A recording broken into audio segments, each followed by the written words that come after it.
paradise, Queensland, Australia, playground of the world. What IndyCar driver will find paradise today? Will it be Michael Andretti? He won in the dark here last year. Perhaps the charging Jacques Villeneuve, the winner at Miami.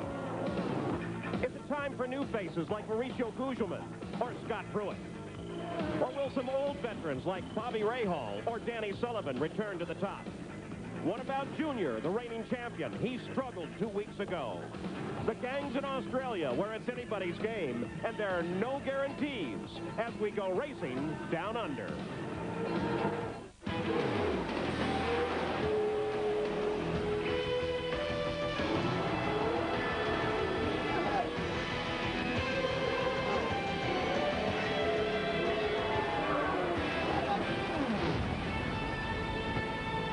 We're in Queensland, Australia, right at the edge of the Pacific at beautiful Surfers Paradise for round 2 of the PPG IndyCar World Series, the Australian IndyCar Grand Prix.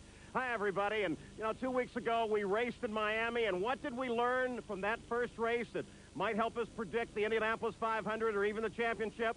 Well, very little. What we did find out was there's a great diversity among these teams now. Almost all of the teams in the field are competitive. And because of that, we're seeing some great racing and some incredibly good stories developing in the IndyCars. Let's run down a few of them now, beginning with Jack Arute.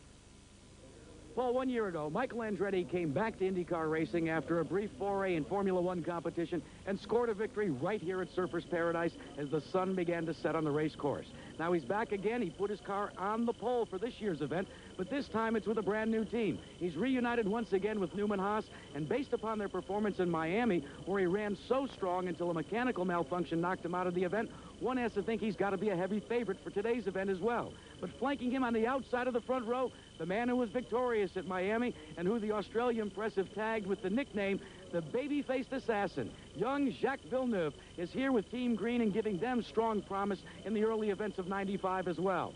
Other great stories on pit road, too. Let's check in with Gary Gerald. And Jack, for the second event this year, the fastest qualifying rookie, newcomer Gilles DeFerrin. DeFerrin, driving for Jim Hall's racing team, consistently quick at Miami. He was the provisional pole sitter, then got bumped back to the second row. Had it not been for a blown engine in the latter part of qualifying yesterday, he might have been in the front row again, but he got bumped from alongside Andretti back to the third row. One thing is sure, this native, 27 years of age of Brazil, who's made his home recently in England, now headquartered in Indianapolis, has rejuvenated the Pennzoil team for Jim Hall. Keep an eye on him today. Now let's check in with Sam Posey. Well, Gary, I've been wondering about a couple of things. First, brakes. Will they last? This track here has very fast straightaways and very tight chicanes, and you have to really punish the brakes if you want to go fast. Result, they might overheat and fade toward the end of the race. Secondly, Paul Tracy, the brilliant young Canadian. 2 weeks ago at Miami, he had 4 crashes in practice and another one in the race, putting himself in the doghouse with his new team, Newman Haas. Will he be able to stay on the road today? We have a camera in his car, so we'll be the first to know if he goes off. Now, Bobby, you've been following the Penske team. Well, Sam, as we both know, they had a terrible race in Miami a couple of weekends ago. Now, when everybody else was putting their cars onto the airplanes to come right here to Australia, Penske was sending 2 cars to Phoenix to test. That's a 94 and a 95. Now, after that, he picked out the best car. They sent that one to Los Angeles, where Air Cargo was waiting to bring it to Australia. Now, the big question would be, is it going to be worth it? All of that effort and that fantastic amount of money. We'll see today. Well, the engines have been started. The field of 26 now beginning the pace lap. So let's take a look at the starting grid. On the pole is Michael Andretti. He is the defending Gold Coast champion. Every lap he led last year. Alongside is Jacques Villeneuve. He's won 2 of the last 4 races. And all of that special testing sure paid off for Roger Penske's team, because inside of row 2 is Al Unser Jr. But he only has 1 top 10 finish here at Surfers, alongside his teammate Emerson Fittipaldi, who on the other hand has won here and twice finished second. In row 3 is Teo Fabi, driving for Jerry Forsythe. And Gilles DeFerrin. Were it not for a failed power plant early in qualifying, he might have qualified to the front row. In the 4th row is Stefan Johansson, driving that very successful 1994 Penske chassis. And Jimmy Vasser, who had his best finish of 1994 here last year, a 4th. In the 5th row, Paul Tracy. He's never finished here at Australia. And Mauricio Gugelmin, who finished 2nd at Miami 2 weeks ago. In row number 6, it's Scott Pruett and Adrian Fernandez. The 7th row, Bobby Rahal and Christian Fittipaldi. In the 8th row, Robbie Gordon and Eric Bachelard. In row 9 is Eddie Cheever and Brian Herta, but driving his 1994 car. In the 10th row is Danny Sullivan and Alessandro Zampedri. In row 11, Raul Boesel and Andre Ribeiro. In the 12th row, Eliseo Salazar and Buddy Lazier. And in the final row, Dean Hall and Hiro Matsushita. Now, Bobby Unser, let's take a look at this track.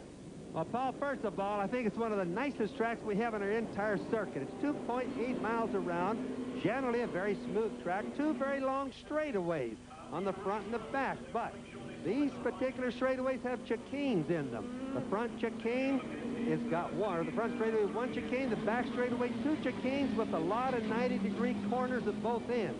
This, of course, is what causes a lot of the brake problems. All right. 65 laps here, 181.67 miles the distance. The race record set by Nigel Mansell in 1993. The fuel window should hit at about 17 laps. It could be as late as 23. Very soon they'll come into alignment, though. One car already indicating a problem. They have the yellow flag out behind the 19 car of Eric Bachelard.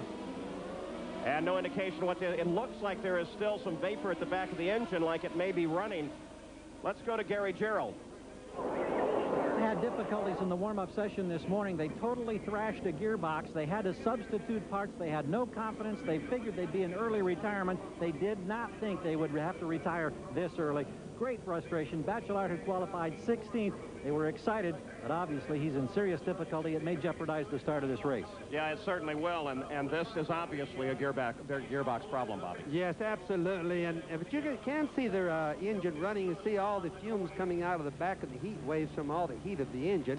The biggest problem he's got right now is when the engines run, they don't get any air to the radiators. He's going to have a severe heating problem pretty quick. You need to keep the cars moving just to get air through them. Well, I suspect there's a gearbox problem there that's far more severe than anything that he'll do to the engine in the next few minutes.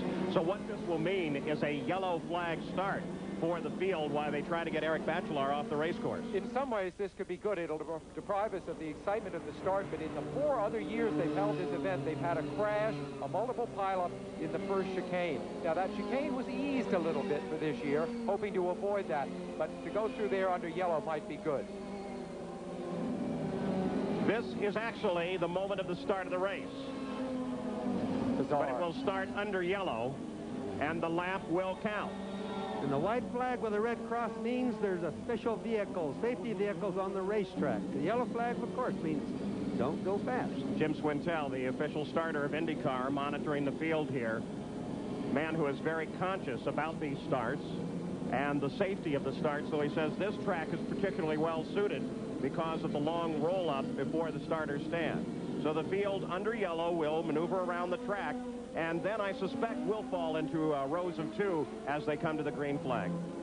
This race seems to be somewhat star-crossed. Of course, last year with showers sweeping intermittently across the track, they had to start it and stop it and start it and stop it several different times.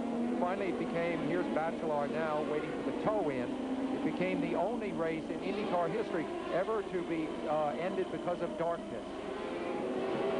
Plenty of onboard cameras for you.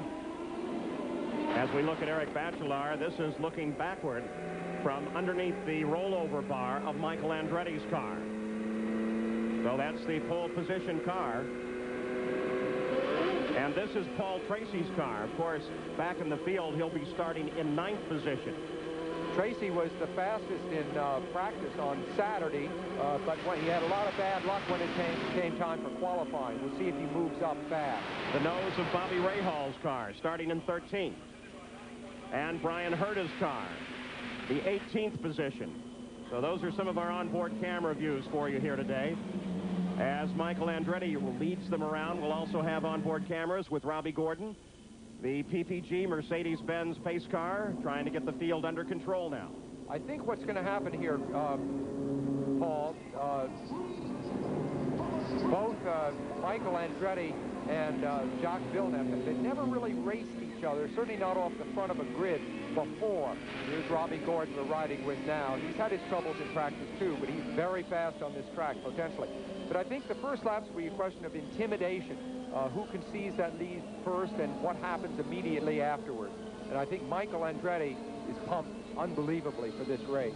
But, you know, on the other hand, and you and I were talking about it before the start of the race, the fact is that I think that Jacques Villeneuve is an incredibly bright driver, and I would suggest knows better than to get in a confrontation early on with Michael Andretti and should just let him go. But, of course, that's why we run the race. Well, look what happened in Miami. Jacques was able to take the lead in the pit. His pit work was so good. He took the lead there. So, obviously, that's a scenario that would be possible for him here. But I think Jacques Villeneuve knows that he's probably on his way sooner or later to Formula One. And I think he savors every race that he does here in IndyCar. You know, just while we're talking and the race hasn't started yet, let's just mention also pit speeds in and out, 80 miles an hour.